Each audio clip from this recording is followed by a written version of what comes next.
CNN rang in the new year with something rarely, if ever, seen on national news: a reporter holding a joint and lighting a bong. The network's New Year's Eve coverage included several live shots from reporter Randy Kay in Denver, who reminded viewers that marijuana use is legal in Colorado. Listen, I came prepared, this year. I thought maybe I would bring a gas mask with me so I wouldn't, get that contact high.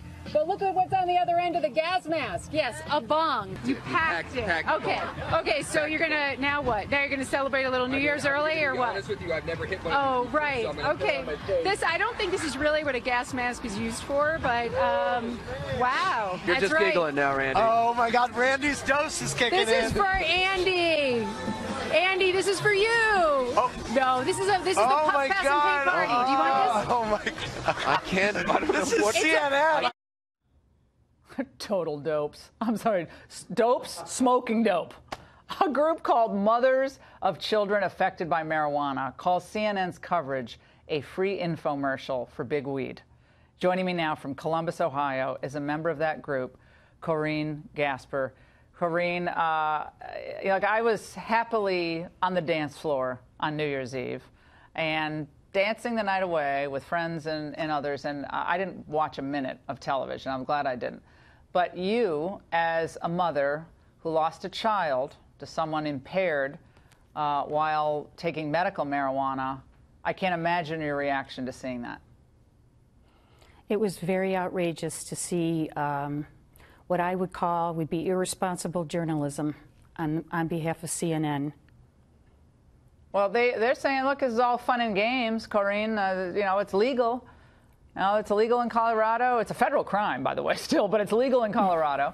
And it's now legal in California. They did big ribbon-cutting ceremonies and lovely little moments all over television that night.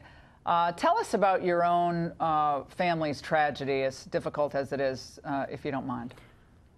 Sure. My daughter, Jennifer, had just graduated from college. She was just 22 years old, on the verge of a wonderful career. She wanted to actually go out in the world and fight drugs. She began her first job, not in her field of study, but she was called into work as a district manager into one of the stores when an alarm went off. As Jennifer made her way in, she was T-boned at an intersection by a man who was traveling 82 miles an hour through a red light. My daughter's car was pushed across the road through a bunch of shrubbery, and then through the doors of a lube stop building, and the building collapsed on top of her car. My daughter lost her life that night. The man that did this was uninjured, but he was high on medical marijuana.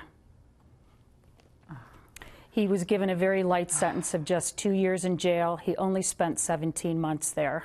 And now he's out and he's off parole. It's infuriating. And all we hear about is how marijuana is the only thing you can take to ease pain, and that anyone criticizing it is heartless. And by the way, Corinne, Newsweek attacked me, and I don't really care, but I mean, I wear it as a badge of honor, but basically for having a similar reaction to the CNN coverage as you did.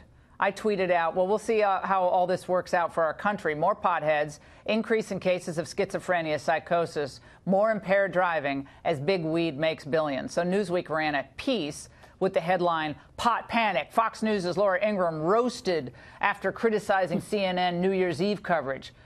Well, I was hardly roasted. They pulled a few tweets out. Ooh, I'm scared. And this is what they do to you, though, if you dare to take on big weed, big pot, and the multi-billionaires and millionaires that are funding this effort for legalization nationwide. Your comment to mothers who are seeing this legalization movement grow nationwide, how to get involved, given your own loss. I can't imagine. I have a daughter who's 12 years old. We don't need anyone else dying on the road. But indeed, we will have this, unfortunately. I do think that we need to contact our senators and our governors and our state officials and tell them that we need more education in this area. A lot of people are filled with misnomers that have been put out by the medical, the marijuana industry.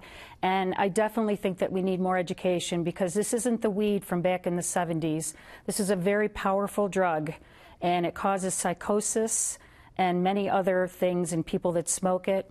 And the more we legalize it, the more younger people are trying it at early and earlier ages. There's already evidence. There's already evidence of that. No, evidence is building and growing, and I appreciate you having the courage to come on tonight. And even though hateful things are said about you and the victims of this legalization effort, and I just really appreciate it. Thank you so much.